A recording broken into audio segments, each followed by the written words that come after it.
What's up, Whisper Nation? It's episode 89 of the Fantasy Whispers, and Big Travy, Johnny Game Time Hicks, and of course Chelsea Lee Byers here to bring you our Week 10 reaction right here on the Fantasy Whisper. Yes, we're back again.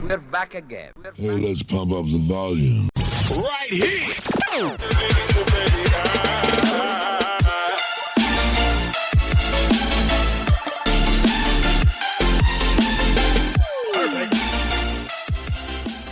What's good, Whisper Nation? It's Tuesday, November 12th, and you're listening to episode 89 of the Fantasy Whispers with your hosts, Johnny Game Time Hicks, Big Travy, and me, Chelsea. If you want to follow the show, you can do so on Twitter at TF Whispers.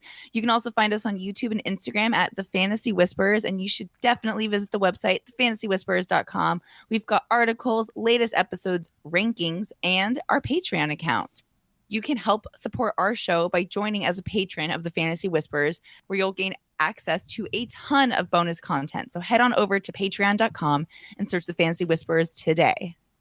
Welcome in. We are here alive and well. Yeah. After Week 10. Johnny? Well, how you alive. I don't know about well, but we are definitely alive. Some crazy stuff happened. Yeah, we've got some great recap to get into here for Week 10. We've got a ton of news and notes to roll through as well. But, you know, we're 10 weeks in. We've got about a 3-week stretch to the playoffs. Johnny, how you doing in your leagues? Playoffs, man. I'll be lucky if I make the playoffs in any of my leagues. No, well, I should have a chance to get playoffs in one league, but it is what it is. It's been a rough year, Big Travy. It's been a rough year for me. Yeah, well, I'm sure a lot of Whisper Nation can relate. I have a couple leagues where I'm in the same boat as you. I mean, Whisper Nation, our Whisper Nation League update here is we are cruising for a out of the playoff spot here between our three-headed team here between Chelsea, Johnny, and I. I think with this much greatness behind the wheel, it's going to just bound to run into a wall. We're fighting over. We've got too many cooks in the kitchen. That's it. So, honestly, I kind of knew this with you two. You guys have this ego, right? That clashes with me all the time. I'm just trying to be, you know what's brutal. You know what? Here's dead honest brutal. Like this is what sucks the most is we constantly have so much analysis that it does become analysis by paralysis. Because case in point, on our league of record, I needed a tight end because George Kittle was going out. You know, they were ruling him out. He went down to doubtful on Friday, and they pretty much had ruled him out on Saturday unofficially. So I'm looking at tight ends. You know, I'm looking at our waiver wire on the tight end section, and Jack Doyle was there. I was like, oh, Jack Doyle should have a good game, likes the juicy matchup. And then, you know, Rudolph was there. Rudolph was there. Definitely was like, oh, Rudolph, he's had a nice couple weeks, you know, without Thielen there. Well, why don't you tell everybody who you went with? No, and I'll even up it one more. I even was looking at Seattle's backup tight end, who actually over the last couple of weeks has put together quite a nice little stack of games. And I was just like, 49ers defense are pretty good. I'm not going to go there either. I went with, what looks to be the ideal matchup. Indianapolis Colts have been giving up a ton to the tight end position. We have a breakout in Gesicki, breakout tight end. Looks good. Dude runs fast. They might use their number one wide receiver just went out. So why wouldn't he be the guy to go with? I go with him. And he's the only guy that does not score. Every other tight end I could have picked up would have scored. I looked at every single one of them, and I was like, I crossed them off because I said, no, Gesicki has the best matchup. He should score. No. That's what type of year this has been. That's what type of year this entire year has been. 28 scoreless yards for Gesicki, and he added a little cherry on top for you, Johnny. He fumbled the ball. Yeah, it's unbelievable. Unbelievable. Yet I see he fumbled away Johnny's playoff hopes. Yep, and yet Jack Doyle getting the ball left and right, has a monster day. Waiver wire tight end of the week. You've got Seattle's tight end scores a touchdown. Unbelievable. This is what fantasy football. This is why people get frustrated with fantasy football. Chels, how's the playoff outlook on your side of town? I got a win this week, and it was so exciting. I just opened my app this morning first thing, and I got that great "you won," and I totally forgot the app actually The gives fake you one of confetti? those. Yeah, it had been so long since I'd gotten a win. I think in our league of record, we've got 8 teams hovering Did you at see 5 and Johnny's 5. face when you said I got that update? Oh yeah, He was kind of confused. he didn't know what that. I was Yeah, he talking didn't. about. He hadn't seen that in a Yeah, while. the app actually rewards you when you win. It tells you. I had forgotten about that. But no, we have 8 teams at 5 and 5 in our league of record. It's a crazy showdown Yeah. going into the playoffs. It's where points are really coming down to the line. So every point matters. You see a couple extra points on your bench and you're just tearing your hair out at this point. Yeah. It's a real exciting time to be alive in fantasy. Yeah, we're going to see some crazy things down the stretch in our league of record. Johnny was part of a amazing close win in our dynasty league, the Dynasty Whispers, as well. I also got a win in our league of record. I have a couple leagues I am looking at playoff spots in, but it's 3 weeks to go, man. Nothing's guaranteed.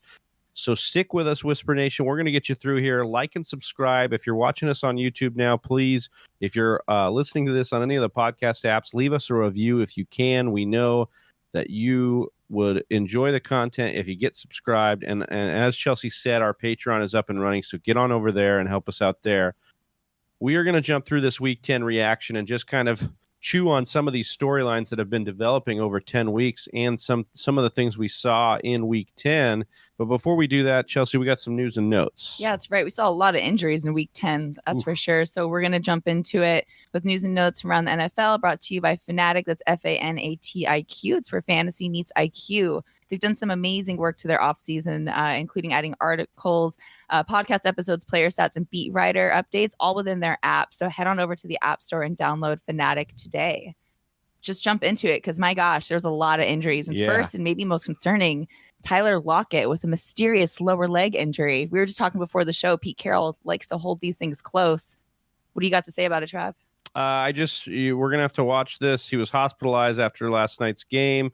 We haven't had anything else trickle out of Seattle here. So monitor this. By the time you're listening to this, there could be a new update.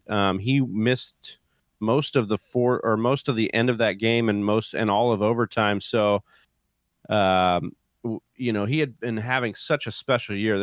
You hate to see this because he was a top 5, top 10 wide receiver in fantasy, depending and an on the unlikely league. one, maybe. Yeah, and definitely not somebody you had pegged for that spot, but definitely with an MVP type season out of Russell Wilson, you were getting this kind of production. But now, if those of you that picked up Josh Gordon could be looking at a slight upgrade here, and you took a chance on a guy, and so take a hard look at what Lockett's status is heading into Sunday, but upgrade for Josh Gordon owners. That's for sure. And we got Brandon Cooks already ruled out again for Week 11 with a concussion. Yeah, this is really interesting because he's now gone and seen multiple doctors for this. It's not quite certain what the extent of this. It seems to be looking past the concussion thing. There might be something else going on there. Definitely something that you're going to want to tune into because this could be a situation where, we don't know. It's a concussion. It's a brain injury. So we don't know how long it's going to be, how long he's going to be out. He could go on IR. It's uncertain right now. There's not a whole lot of information going around about what is going on with Brandon Cooks. It's his second concussion on the year, right? Yeah. And the thing is they said that they were hopeful he'll play again. Right. However, he is not. He's been already ruled out. So I wonder if this is a situation where if the Rams can't get it together for the playoff hunt, because they are slipping down that board, especially in a stacked NFC, if they don't just shut down Cooks for the season. Yeah, you got to think that they're taking a concussion protocol much more seriously, and that's encouraging news, albeit difficult for your fantasy rosters, no doubt. Correct. Johnny, were you going to say something, or should I move on? Man, what is going on with the Rams? Their offense is awful. They look so bad. Interior offensive line play has been a big thing that's plagued that team. The running game can't get going. You don't see Gurley at a dominant level.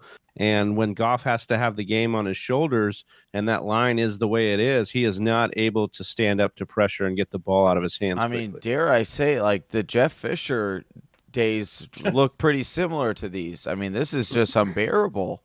It really is. I was trying to watch that game the other night, and goodness gracious. Rather watch my grandma bake a pie or something because it didn't look good. Was your grandma baking a pie? Because I mean, it would look a lot better than the game the other night. I'll tell you that for certain. All right. Well, into an offense we certainly didn't expect to dominate the Saints as they did.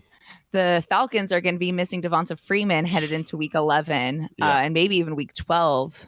Yeah, it's looking like a 2-week injury. Ian Rappaport talked about this as a foot sprain. We'll probably have a little bit more information on this, but I don't know that Freeman will get this job back, Johnny. Brian Hall has looked good. Brian Hill, sorry. Brian Hill has looked really good in stints. He looked good in the preseason. When they've given him some work in the regular season, he's looked good too. And Freeman has not looked good. So you're looking at a situation with Brian Hill. Ito Smith hit that IR. So yeah, that's exactly. It. The So I think that they're a team, as long as Hill can stay active in the passing game, because that's where they're really going to, use the running back here more than ever. I think that, Freeman's in trouble here. Yeah, I definitely think that he's in trouble. He's been pedestrian on the ground all year long. He's not really showed a burst that he was showing earlier in his career. I was honestly surprised he let go of Tevin Coleman and kept Freeman over him, but it is what it is. And yeah, I would agree. I don't think there's a very big future for Freeman there in Atlanta. On another hit to the Falcons offense, we've got Austin Hooper with an MCL sprain.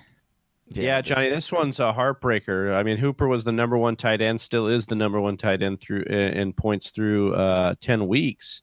And now we're looking at a guy that's probably going to fall out of there with this multiple week sprained MCL as it's being reported now. Johnny, I just I wonder, what happens here with this offense? Yeah. Where do these targets go? I mean, is Ridley finally? Ridley was supposed to get kind of a bump from Sanu leaving town, but it looks like this Gage guy has also gotten a bump. Yeah. Will those Hooper targets go to the running back, or will they be floated out more to the wide receivers and Julio and Ridley?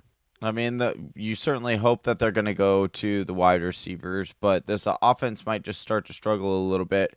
Gage, I will do a little tooting of the old horn there. On the last show we recorded last week, I did talk about Gage, and I said he is a nice little sneaky snart, and he showed out. So Gage will probably soak up some of those targets, and hopefully Ridley. Listen, this was a tough matchup for Ridley. With Eli Apple, they've been struggling to get the ball to Ridley. I do think better days ahead are Ridley has better days ahead, and of course Julio, maybe he'll get back and get right like he did last year. Wasn't it around this time? Was it around this time that he? It was a couple weeks ago, but yeah, I mean this is around the time you back half of the year. Just a couple notes on tight ends that you may want to look at. So obviously Jacob Hollister, Johnny mentioned, is the tight end in Seattle. You've got Chris Herndon finally coming back to the Jets, and then I would take a look. He got injured. Herndon got injured. Oh, he did? Yeah. Okay. If Herndon's hurt, then I would be looking at Darren Fells. If anybody dropped Darren Fells in Houston's bye, I would go pick him up. He's been used quite a bit by Watson. So just some notes there. Great. And yeah, Chris Herndon is out an extended amount of time with a fractured rib. Ooh. Yeah, not good. Also not good in the Cardinals' backfield, David Johnson. Oh, my God. I mean, don't even get me started on this. I have a lot of friends that are Arizona Cardinals fans. Obviously, I'm an Arizona Cardinals fan, but David Johnson, I'm a realist too as well. I run my own podcast show, with Big Travy over here and Chelsea Lee Byers, and I talk about David Johnson has not looked right this whole entire year, and he continues to not look right. And Kenyon Drake comes in here, steals the job right away from David Johnson. Doesn't David Johnson's ankle? There's something going on there. There's more than meets the eye. And David Johnson's struggling.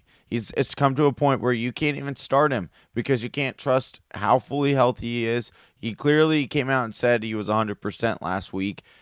He was not near 100%, I'll tell you that. And if he was, I think we're looking at a situation where, David Johnson saw what Kenyon Drake did like the rest of us, and he got worried. Yeah, he got worried, and he said, I need to come back to this game. And you could tell he looked like he was walking with cinder blocks running with cinder blocks attached to his shoes. We'll jump in a little bit more to David Johnson as we move on, but this is scary stuff. Yeah. Panic. Awesome. Panic. Some quarterback updates worth panicking about. Jacoby Brissett. Yeah, so it looks like Brissett's going to start this week. He's been a full participant in practice. Basically, if he's a full participant, they want him to start. He hasn't been yet, but they're hoping he will be by Wednesday. So monitor that closely. Hoyer was not really able to get the job done for the Colts. Surprise. They won the game, or did Miami win? Miami won it. No, I don't. Did the Colts win? Or no. Miami did win. Yeah, win. Miami won. They won. Yeah, Hoyer wasn't able to get the job done. But none of their games have really been like Jacoby dominating. Correct. Yeah, they've won a ton of games by less than a touchdown. That's for sure. Don't go blaming my boy Hoyer over there for that loss. I'd still rather have Jacoby Brissett than Brian Hoyer. I agree. And then just take a look at this because I think it's an upgrade to the offense as a whole. Brissett back in the lineup. Matt Stafford. It feels like this guy was trying to sneak onto the field, broken bones in his back. It's surprising they caught it for a guy who's basically never sat. But Matt Stafford. Yeah, they're under investigation now by the NFL to the way they handled Matt Stafford. Yeah, because he didn't show up on any injury reports. All right, and then it was Saturday as we're all out, doing our thing on the weekend, and we're getting those updates from all the apps, and Stafford's actually a game time decision. So, on a nice juicy matchup, truly brutal. Day by the quote by Matt Patricia was truly day by day, week to week. I really don't know what he means here. Like a song. Yeah. Step by step, day by day. So just monitor this, but honestly, Johnny, can you drop Stafford at this point? Based on what's going on with QB around the league? You don't want to hold, maybe if like this is a Pat Mahomes or a Lamar Jackson, kind of someone gets injury of that caliber, but Matthew Stafford, you can go pick up Kirk Cousins on the waivers. You could start him. We'll have starts of the week, whatever, based on matchups. I would drop Stafford, which sucks because I told a guy, I apologize. I told one of our followers, Whisper Nation, they had asked, rest of the season, do you want Matthew Stafford or do you want Jameis Winston? I definitely went with Matthew Stafford. And then, of course, within 2 hours, which seemed like a lot of the information I put out this past week, within 2 hours, it was completely irrelevant and didn't make any sense. So I had to message him back. Well, it happens to the best of us, but I think that, you can move on from Stafford, and this is a downgrade to an already kind of floundering offense for the Lions. Sure. Dwayne Haskins getting the start in Washington. So gross. Really? Like, I don't understand what clearly management went to him and was like, hey, we are not doing a good job of sucking enough. We need this number one pick because we need to draft a new quarterback. Haskins is going back in. This is horrible news. This is not good news for any single player in Washington. If you're the Dolphins, how kind of pissed are you? You're like, this is the year we're going to tank. And then everybody else, like the Bengals, the Redskins, the Jets, these teams all suck too. Yeah. You're like, this is very bad for us. But the nice thing is there's quite a few quarterbacks, or there's looking like there's 2 or 3 good quarterbacks that are going to come out of this class, which will be nice. Yeah, watch Burrow from LSU, man. Yeah, he should be. Excited about that guy. Yeah, they're going to make him forget about Tua. But Haskins here, goodness gracious. I'm sorry, Washington Redskins fans. This is going to be brutal. Also, This this is just terrible. This is just bad. We got to move on. Yeah. Come here for the hard-hitting analysis. Stay for the groans. AJ Green does not want anything to do with that Bengals field anymore, it seems. I mean, this just makes sense to me if you're looking at it from a contract situation. What makes sense for AJ Green? Go out on the field with a backup quarterback on a team that's floundering and, hurt yourself again and hurt your chances at a contract, or leave the best of your career on tape, which is what he's got so far, for the Bengals or any other team. Like he said last week, there's 31 other teams out there. So we'll just see what happens with AJ. But I think, if you were kind of holding on to AJ, either sell him if you can, or, if you're deep enough to hold, go for it. But I just don't know that I can see anything progressing back to his top 12 status that he had. If you're in the loser bowl, or going to be in the loser bowl, I would hang on to AJ Green just for that boost that you might be able to get there. Holding on to broken dreams. Yeah. All right, James Like my Conner. You're right. James Conner is fighting through injuries, but he's listed as a full participant for Steelers. Yeah, so this was a projected practice report because they play on Thursday. So this was a hypothetical practice report, but this is kind of what we thought the timeline would be with this injury. Schefter reported it 2 weeks ago that he was probably going to be out for 2 weeks. They were gearing up for this game. It was a divisional game, and the Steelers now are above 500 in a year that they've lost their quarterback and had very bad play out of their backup quarterback. And so now I think that what you've seen out of James Conner is he was the focal point of this very, not very exciting offense, but nonetheless the focal point, and a guy that can catch the ball as well. They do have Jalen Samuels. He's been very active in the passing game, but what we've seen out of Jalen Samuels is he hasn't been quite that effective as a runner. So I think getting James Conner back will be good for this offense. They'll run the ball through him.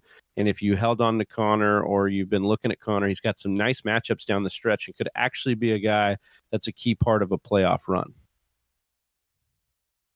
Oh, and last but not least on this injury report, Will Fuller looking to come back. That's good news.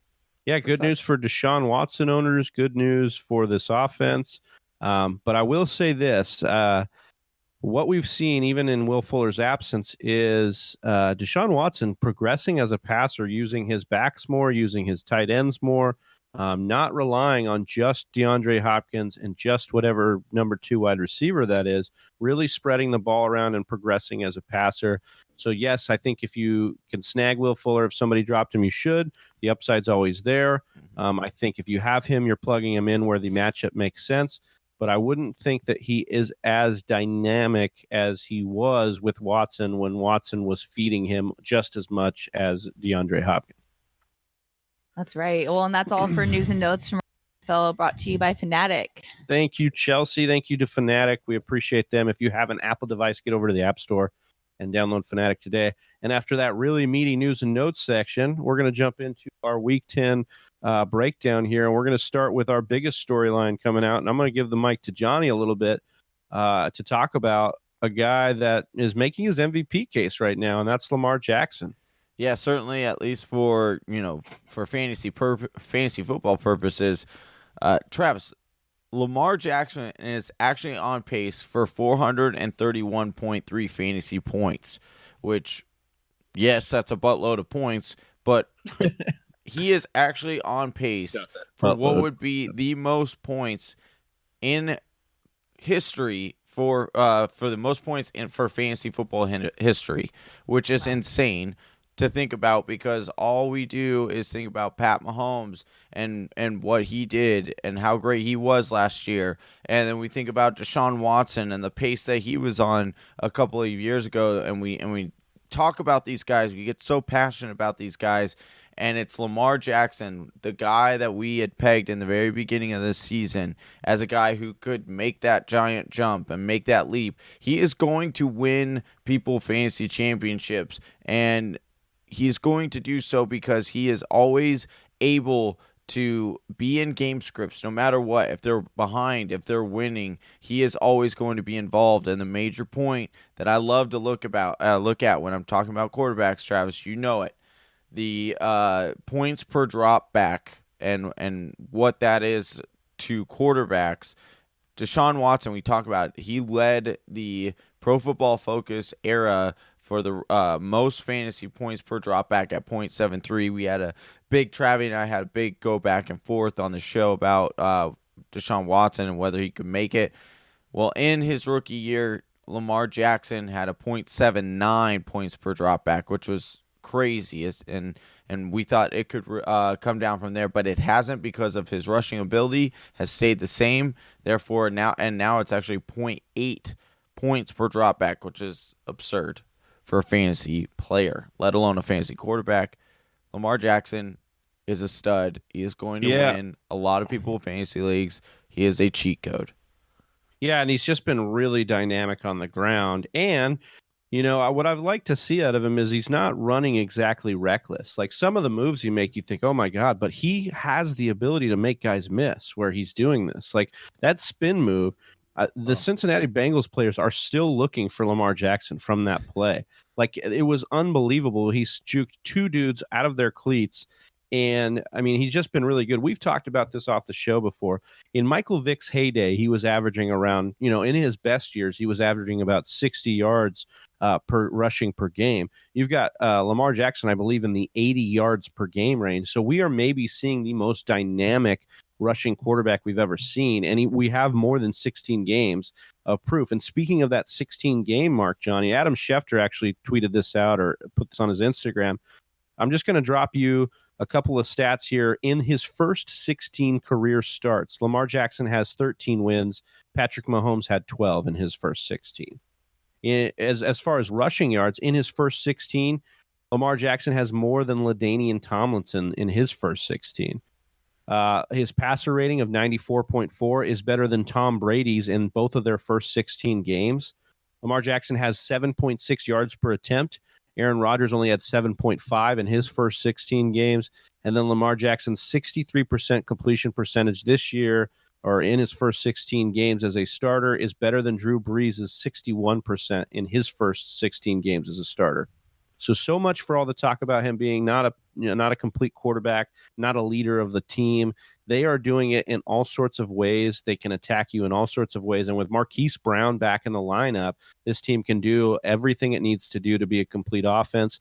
Like you said, Johnny, I think he's going to be an MVP of a lot of fantasy football squads this year. And we just wanted to give him a quick shout out here on this episode and just really admire some of the greatness that's going down there. Mm-hmm.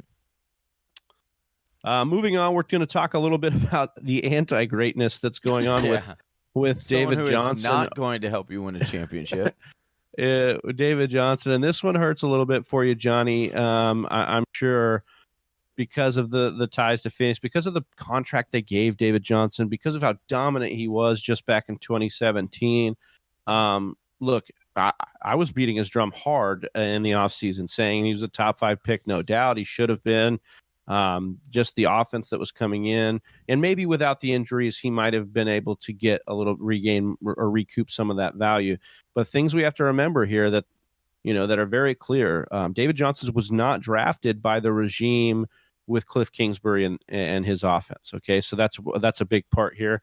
And secondly, they went and traded for Drake, who was a guy, Johnny, that they were kind of interested in before this stuff happened to him. And if you look at Drake's production, he's had 19 touches 2 weeks ago, then 16 touches this week. Averaged 5.8 yards per carry with Arizona so far, and he's had 11 targets in the passing game over his last 2 games. It looks like Drake will be the guy that fills in here. And unless David Johnson can show us more on tape that he's worked through these injuries, I don't see a bright future for him for the rest of this season. Yeah, no, certainly not. And then, Chase Edmonds, they're saying Chase Edmonds could be back in a couple of weeks. Certainly doesn't bode well for that. Look, to be honest with you, they're probably going to use him more as a wide receiver, and they really do like Drake back there, and they like Chase Edmonds. So, and there's been talks that, hey, when David Johnson, when all 3 of these running backs are healthy, David Johnson could actually be the 3rd best running back in that room, from a running back standpoint. And so he might not even see the field from, in the running back position. They might just move him out to the wide receiver spot. So there's a lot of concern for David Johnson owners. Unfortunately, it's probably too late to get anything for him that's going to help your team. It's very frustrating, and it's going to continue to be very frustrating for those owners. Yeah, I couldn't agree more. So we're moving on here because that one just kind of hurts, and we don't need to talk about it anymore. But O.J. Howard had been kind of the same sentiment towards his fantasy owners have the same sentiment towards him, except for he finally had a good game, Johnny. 4 for 47 and a touchdown here. What's your take on O.J. Howard? Can fantasy owners finally trust him, or was this a one-off and they should continue to fade O.J. Howard? Yeah, I wouldn't look too much into it. Look, he had a decent day, 4 for 47 and 1. Certainly the yardage or the targets don't really pop off to you. And then if you even look at it even more, 3 of those 4 targets came on the last drive. So that was what really salvaged today. He did get the touchdown early, but look, it's anyone who plays against the Arizona Cardinals. 2 of the 4 targets came on the last drive, not 3. But on Sunday, against the Arizona Cardinals, O.J. Howard hit a new season high. But you know who else has also hit those highs as well? Austin Hooper, Mark Andrews, T.J. Hawkinson, Greg Olsen, Rhett Elson all hit their highs against the Arizona Cardinals. And you even had George Kittle pop off, have one of his best days. He plays Arizona Cardinals next week. Expect him to have a monster day. Any tight end, we've been talking about this for a couple weeks now. Any tight end that is playing the Arizona Cardinals, go ahead and get them on your starting lineup if they are. Yeah, available. I mean, look at this one. You would have wanted to avoid O.J. Howard if you could in this game. Yeah. But you just really couldn't because the matchup was so good. I started O.J. Howard in Dynasty, a place where I'm really stressing about O.J. Howard. He was able to come through, and I think that's the point. You look at, though, the 7 games Howard has been in, he only has 24 targets. That's 22nd amongst tight ends. So not really startable based on a volume standpoint. And so he is just not someone you're fully confident in. Yeah, Big Travy's sitting over there as tight end 30, dude. So it's and targets. Exactly. Like I even have more targets than O.J. Howard. Yeah. But gauging confidence here, we're going to move on to kind of testing the waters here on what we believe of this Saints offense. Johnny basically sputtered out against a, very dominant Atlanta defense. Yeah. A very lackluster Atlanta defense now. She kind of shuts down Drew Brees and the Saints after a bye, after Drew Brees had looked so good against your Arizona Cardinals. What's your, panic level after this divisional battle? Well, I mean, if I am Michael Thomas, I'm not panicking one bit. This guy still came out. He caught 13 of 14 targets for 152 yards for his career. He now has 407 receptions, 4,814 receiving yards, and 27 touchdowns. That is amongst the best in the league. And referring to his first career total games, it's he's up there with Larry Fitzgerald, some of the greats. So Michael Thomas, don't be concerned about him whatsoever. I do still have some doubts about Alvin Kamara and what's really going on over there. Is he fully healthy? Is he going to get back? Could this have been, we've seen this before from Drew Brees. He comes out, he has these stinker games, usually actually against Atlanta, where he'll, the matchup looks pretty good. He should light up Atlanta, and then Atlanta just turns it on one game a year against Drew Brees and kind of shuts him down. So I do think that there will be better days ahead. I think that maybe they overlooked Atlanta a little bit, considering what position they were in as a team. Maybe that has to do with it. I'm hoping that has to do with it because Alvin Kamara, let's be honest, Alvin Kamara needs to get right. He's not looked good for several weeks. Yeah, on that point, he's had less than 15 points in PPR over, in all but 2 games this year. Obviously, he missed the 2 games from injury. He did, however, get 10 targets in this last game, which is a tie for his season high. So you did like to see him get used more in the passing game there. This is kind of the same story, Johnny, that we saw last year. Outside of Michael Thomas and Kamara, who is going to pick up the slack as this offense? Right. And who can Drew Brees go to? And therefore, you saw the offense stale out because if a team is able to focus on those two, Jared Cook has not been the addition we thought he could be for them. And maybe that just needs time. Brees has not been fully inserted in this lineup for a lot of games. So that could be a part of it too. Brees took 6 sacks in that game and 287 yards. So only 135 yards were dished out beyond Michael Thomas that whole game. And this is wild. Like this offensive line is ranked among the league's best as far as offensive lines are concerned. So to give up 6 sacks is a little concerning. You wonder if they just were not ready for this game. As Johnny said, they overlooked the Falcons. But if there is a team to get right against, it's the Tampa Bay Buccaneers, and they've got them on the slate this week. So if they can't get it done against Tampa Bay in a very nice, juicy fashion, you could be looking at a situation where maybe at the deadline you're willing to part with, a Drew Brees or something based on the idea that you want to get right towards the end of the year. So I would hang tight with the Saints. I think they're going to get it right. They're a really good football team, top to bottom, and Sean Payton's a great coach, so they should turn it around. Christian Kirk, Johnny, balled out last weekend, 3 touchdowns, 138 yards. Do you think this is more, obviously not 3 touchdowns every game, but do you think this good performance, this high wide receiver 1 performance is more of something we can count on at a Christian Kirk, or do you think it was just that matchup against the Buccaneers? It was clearly because I was up against somebody who had Christian Kirk. I had Kyler Murray, and that was the only way that they were able to score was, of course, by negating every single one of my throwing touchdowns. I should have known. Yeah, that's exactly what. I always use that logical thinking. Travis hates it, but it tends to be true more than it is false. No, but in all honesty, this was just a really nice matchup for Christian Kirk. I do think that Christian Kirk moving forward is a nice play. I do think he has tremendous upside. Clearly, this was kind of his upside capped, what we could see. But if you're looking at what the Bucs have given up this season, heading into Week 10, there are over 50 different wide receivers averaging 10 or more fantasy points per game. The Tampa Bay Buccaneers have played against 9 of those wide receivers across 7 of those games. Here are those lists of wide receivers and their combined points. Week 2, DJ Moore and Curtis Samuel combined for 32.2 fantasy points. Week 3, Sterling Shepard scored 27. Week 4, Cooper Kupp and Robert Woods combined to score 56.3 fantasy points. Week 5, Michael Thomas, who just scored 42, goodness gracious, fantasy points. In Week 6, Moore and Samuel again combined for 39.4. Tyler Lockett and DK, 67.2 in Week 9. And then Christian Kirk in Week 10, 37.8. We talked about how the Saints offense is coming in. Michael Thomas might go for 60. Literally could happen. If you're in a PPR league and you have bonus points, I'll just add that caveat so I don't get a bunch of at-me's when he doesn't quite get to 60. But this is just insane.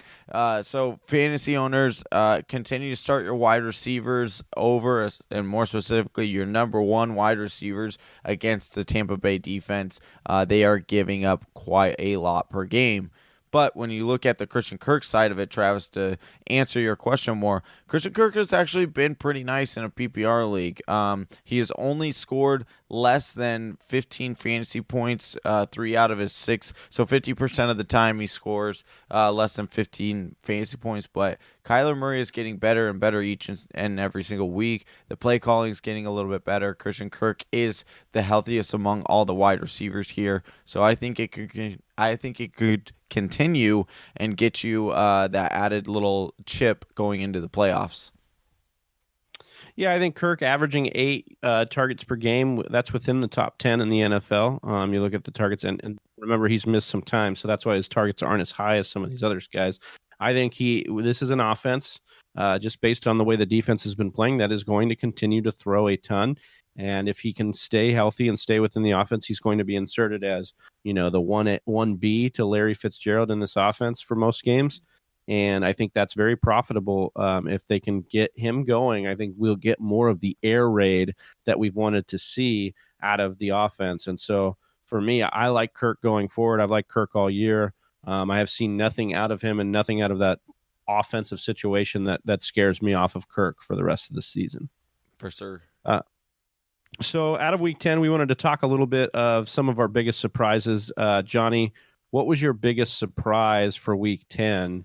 It would have to be Kareem Hunt for me, Big Travy. We heard what was all the rumors were saying that they were going to use Kareem Hunt. We were worried about the workload with Nick Chubb. Nick Chubb's workload over the last couple of weeks has been diminishing as far as the actual work. He's getting 20 plus touches, but the amount of snaps he was playing was going down. It seemed like they were kind of starting to pave the way for Kareem Hunt to come in here. But let's be honest, he looked good. I don't like him as a person at all. Don't own him in any fantasy leagues, that's for certain. But he did look good. You got to give his man his dues when he plays well. 11 touches for 74 total yards. But 7 of those 11 touches were receptions. So his 9 targets were third on the team. And he ended the game with 14.4 PPR points. So that would be good for a running back too. I think he is a nice little flex option moving forward. Certainly if you have Nick Chubb as well, that's a good little insurance policy there. I would definitely say that Kareem Hunt would then move in the top 5, I would probably say, of handcuffs that you're going to want to own if you don't. Yeah. And then, if you need a running back or your team is starving for a running back, you could do a lot worse than Kareem Hunt. Daniel Jones is probably my biggest surprise for this week. He had 4 touchdowns. Daniel Jones. 4 touchdowns in 2 games this year. Unreal, dude. I can't believe this. I told oh man, keep going. And then this is crazy. 308 yards, 26 of 40 on the day against the New York Jets. They've got their bye coming up, and they don't have a ton of great matchups, but they do see. Actually, he has a pristine playoff schedule, so they don't have a couple good matchups back to back. But if you could stash Daniel Jones, and you're a quarterback needy team right now, which isn't always the case with how deep the position is, but check out this matchup in the playoffs. 14 they play at Philly, 15 they play against Miami, and 16 they play at Washington. So 3 choice matchups as far as through the air, and Daniel Jones has been good in his good matchups. The key would be to stay away from teams that pressure the quarterback really well, because he has not done well against pressure. But Danny Dimes, I picked him up in Dynasty, and I'm stashing him because I think this is a guy that, given the right pieces around him, can really do big things in the NFL, and he's shown it. He showed it in preseason, and he showed it last week, and he's shown it a couple times this year in good matchups. Yeah, I can't believe the Danny Dimes. That was another call. I told people bench Danny Dimes, and of course he goes off 4 touchdowns. The real key to pick up here, Whisper Nation, is to just do the exact opposite of what Johnny says. Yeah, you'll be fine. How about our biggest letdowns, Johnny, from week 10? Darren Waller for me, and this is starting to be a little bit of a concern. The panic meter is going up a little bit. Darren Waller's line week 7, a couple weeks ago. 7 catches, 126 yards, 2 touchdowns. Monster game. Everyone said Darren Waller, he is the man, which he is. I like Darren Waller, the baller. But since then, in those 3 games since, he's had 7 catches for 103 yards and 1 total touchdown. Waller hasn't had more than 3 catches in a game over that stretch, and he hasn't had 4. He had 4 every single game before week 7. So the catches, the looks, they're not going his way like they were in the beginning of the season.